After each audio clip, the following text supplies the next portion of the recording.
سیدنا حسین رضی اللہ تعالی عنہ جب مکہ سے وہاں روانہ ہوئے، اصل مسئلہ کیا تھا؟ میں اختصار سے آپ کے سامنے ایک حقیقی پکچر رکھوں۔ امام ابن تیمیہ رحمۃ اللہ علیہ وہ واحد ہستی ہیں جن نے تمام روایات کو جمع کر کے استقصاء کیا ہے کہ اصل حالات اور واقعات کے تھے۔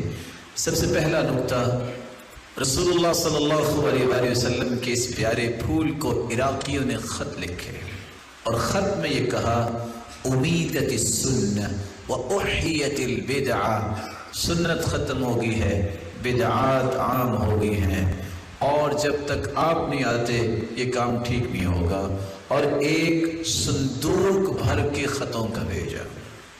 نتیجتاً سیدنا حسین رضی اللہ تعالی عنہ وہاں مکہ سے ہی حج کے بعد کوفہ کی طرف روانہ ہوئے۔ عبداللہ ابن عمر رضی اللہ تعالی عنہ کہنے لگے آپ نہ جائیے، یہ وہی ظالم ہے جنہوں نے آپ کے والد کو شہید کیا۔ عبداللہ بن عباس نے فرمایا آپ نہ جائیے۔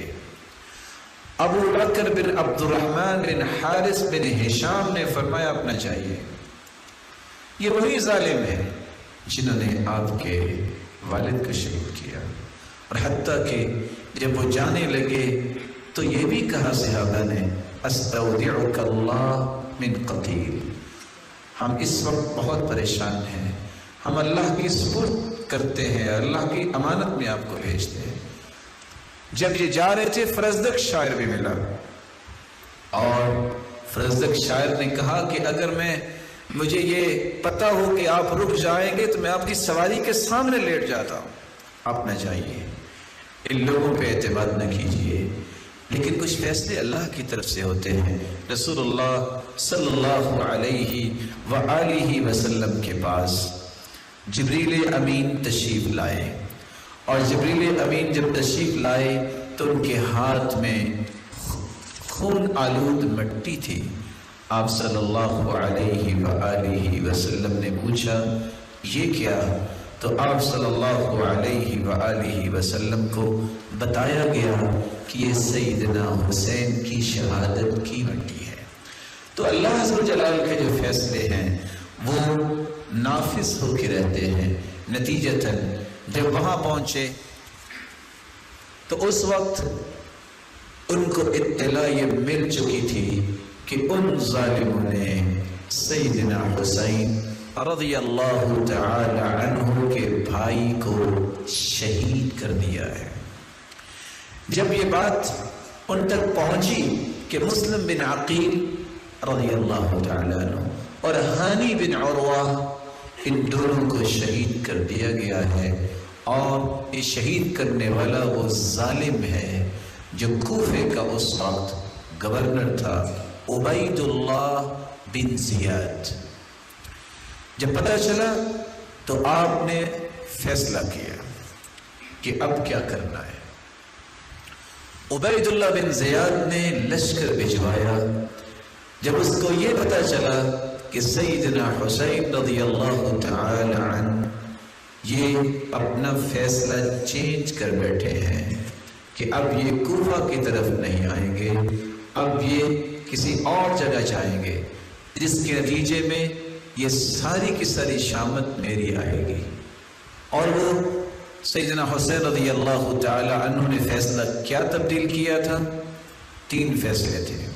پہلا فیصلہ، مجھے اپنے وطن واپس جانا ہے، یا او الذهاب الى الثغر، یا میں کسی جہاد کے لیے کسی سرحد پہ جاؤں گا، او اتیان یزید لمبایعته، یا میں یزید کے پاس جاؤں گا اور اس کی بیعت کرنے کے لیے۔